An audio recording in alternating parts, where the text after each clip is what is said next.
Un chien? Cette femme porte un chien sauvage sur son dos, hurla la foule.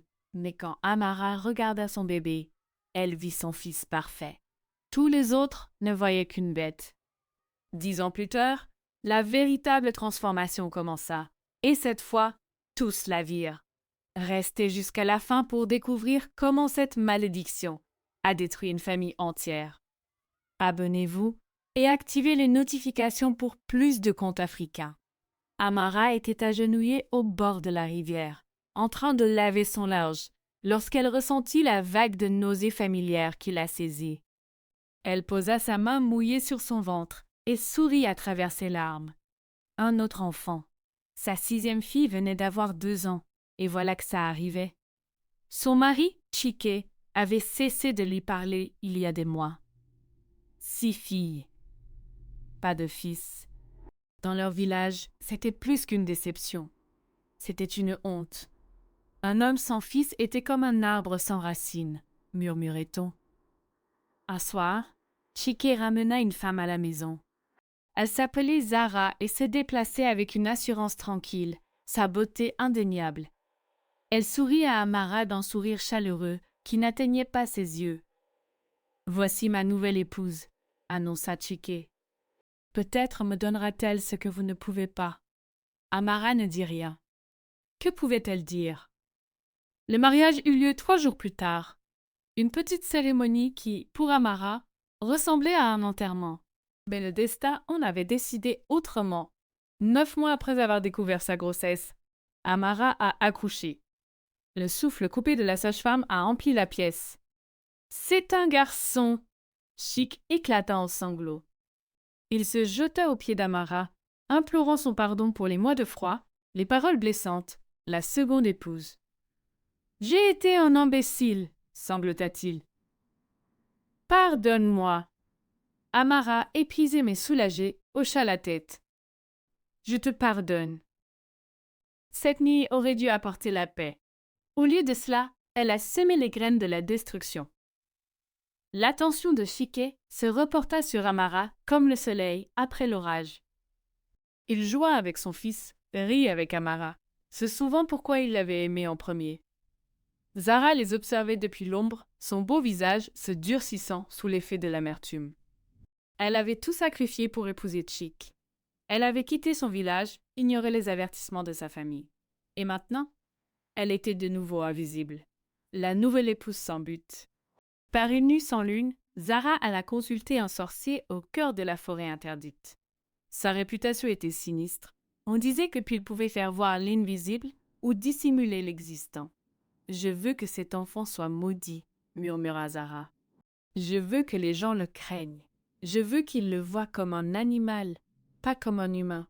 Un chien. » Les yeux du sorcier brillèrent. « Pourquoi un chien? » « Parce que les chiens sont battus, chassés, considérés comme sales.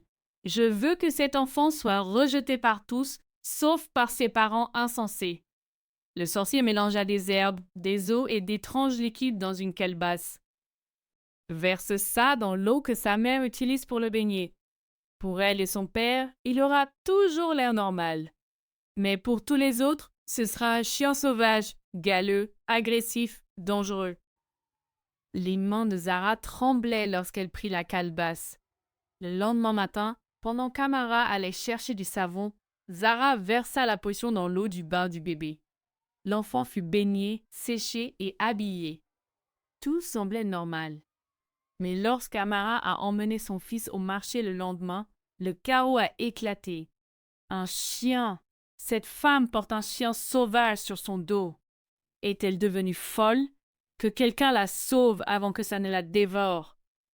Tuez cet animal avant qu'il ne propage la rage. Amara se retourna, confuse. « De quoi parlez-vous? C'est mon bébé! » Une vieille femme lui saisit le bras, les yeux écarquillés d'effroi. « Petite, tu portes un chien galeux. Regarde-le. Il a 4 pattes, un museau, des crocs.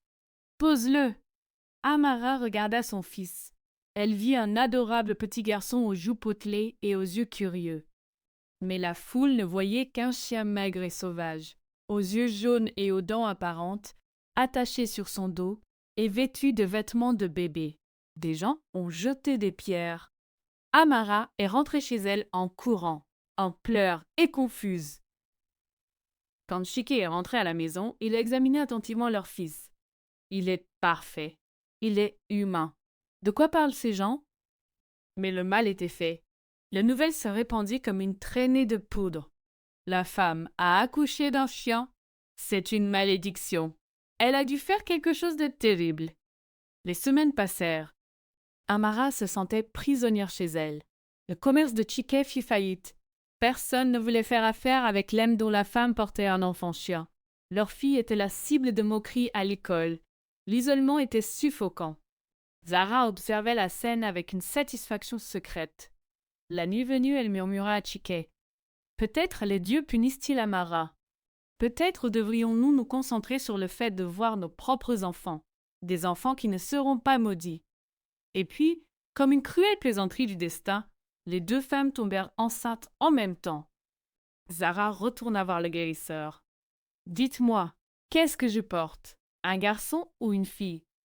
Le sorcier jeta des osselets et les examina. « Tu portes une fille, mais les femmes portent des jumeaux, une fille et un garçon. » Le monde de Zara s'est effondré. « Non, s'il vous plaît, aidez-moi, j'ai besoin d'un fils normal que les gens respecteront. » Le sorcier sortit un petit sachet de poudre noire. « Prenez-en une pincée chaque soir jusqu'à la naissance. Votre fille naîtra garçon. Mais vous devrez continuer à donner cette poudre à l'enfant dans sa nourriture tous les jours pendant 12 ans. Si vous cessez ne serait-ce qu'une seule fois, son visage s'assombrit.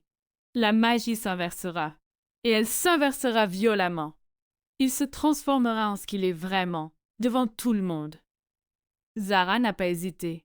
« Je n'arrêterai jamais. Je le promets. » Elle a accouché la première, d'un beau garçon en pleine santé. Chike a fêté l'événement, avec discrétion. Puis Amara a donné naissance à des jumeaux, un garçon et une fille. La joie de Chike était sans borne. Il organisa un festin, sacrifia 3 chèvres et invita des gens malgré leurs craintes. Concernant son fils aîné, maudit. Pour Zara, qui observait la scène depuis sa fenêtre, c'était un supplice. Même avec un fils, elle restait la deuxième. Toujours la deuxième. Les années s'écoulèrent lentement. Zara donnait fidèlement à son fils la poudre noire, la mélangeant chaque jour à sa nourriture. L'enfant s'épanouissait, fort, intelligent, charmant. Mais le premier-né d'Amara restait maudit. Il apparaissait comme un chien sauvage aux yeux de tous, sauf de ses parents. La famille vivait recluse, leur fils caché. La jalousie de Zara grandissait comme une mauvaise herbe. « Je devrais maudire aussi le fils jumeau d'Amara, » murmura-t-elle. « Alors mon fils serait vraiment le seul héritier mâle normal. » Elle s'apprêtait à retourner voir le guérisseur. Mais lorsqu'elle voulut prendre la bourse pour donner à son fils sa poudre quotidienne, ses doigts ne rencontrèrent que du cuir vide. La poudre était épuisée. La panique lui serra la gorge. Elle courut vers la forêt interdite, mais là où se dressait la cabane du sorcier, il ne restait que de la terre brûlée. Un paysan lui dit « Le sorcier a été tué il y a 8 mois. » Les soldats du roi ont incendié sa demeure lorsqu'ils ont découvert qu'il pratiquait la magie noire. Zara rentra chez elle en titubant, l'esprit tourmenté par la peur. Cette nuit-là, elle veilla sur son fils de 10 ans endormi, sachant qu'elle ne pouvait pas lui donner la poudre, sachant ce qui allait suivre. Pendant 2 jours, rien ne se passa. Le garçon était normal, il jouait, mangeait, riait avec son père. Le 3e soir, la famille dînait ensemble. Soudain, le fils de Zara se mit à se gratter violemment la nuque. « Maman, je ne sens rien qui ne va pas, » dit-il d'une voix rauque et tendue. Puis c'est arrivé. Son visage commença à s'étirer et à se tordre. Son nez devint noir et humide. Ses oreilles s'allongèrent et devinrent pointues. Des poils poussèrent sur sa peau. Ses mains se transformèrent en pattes. En quelques secondes, tous, y compris Chick et Zara, virent un chien sauvage à l'endroit même où se tenait leur fils de 10 ans. Mais ce n'était pas le genre d'illusion dont souffrait le fils d'Amara. C'était une véritable transformation. Le garçon était prisonnier d'un corps de chien, et tout le monde pouvait le voir, y compris ses parents. Le chien qui avait été le fils de Zara courait partout dans la cour, paniqué, renversant des casseroles et hurlant d'une voix presque humaine. Zara cria en essayant de le retenir, mais le chien, confus et effrayé, la mordit à la main. Chick saisit un bâton, sans comprendre ce qui se passait. Le chien se jeta sur lui, et, pour se défendre, Chick frappa violemment, à plusieurs reprises. Quand Chick réalisa ce qu'il avait fait, il était trop tard. Le chien restait immobile. Puis, lentement, sa forme se transforma, révélant le corps brisé de son fils de 10 ans. Les cris de Zara résonnaient dans tout le village. Dans le chaos qui suivit, la vérité éclata. Zara, submergée par le chagrin et la culpabilité, avoua tout, la malédiction qui pesait sur le fils d'Amara, la poudre qu'elle avait utilisée pour transformer sa propre fille en garçon, l'avertissement du sorcier qu'elle avait ignoré. Les anciens du village consultèrent une puissante prêtresse. Celle-ci examina le fils maudit d'Amara et secoua la tête. Cette malédiction est irrévocable. Aucun pouvoir que je connaisse ne peut la briser. L'enfant passera sa vie entière sous l'apparence d'un chien aux yeux des autres. Bien qu'il soit pleinement humain, Chick s'effondra sous le poids de ses actes. Il avait tué son propre fils. Il avait fait souffrir Amara. Sa seconde épouse avait tout détruit par jalousie. Zara ne supportait plus la culpabilité. Un matin, on l'a retrouvée morte au bord de la rivière. Elle était entrée dans l'eau et n'en était jamais ressortie. Chické était anéanti. Un fils s'était suicidé. Un autre était maudit à jamais. Sa seconde épouse était morte et sa première épouse était émotionnellement brisée. Mais Amara, malgré tout, choisit le pardon. Elle prit soin de Chické même s'il ne le méritait pas. Elle éleva leur fils maudit avec amour, lui apprenant la bonté malgré la cruauté du monde. Elle enseigna à ses filles que la vraie valeur ne se mesure pas à l'apparence, mais à ce que l'on est au fond de soi.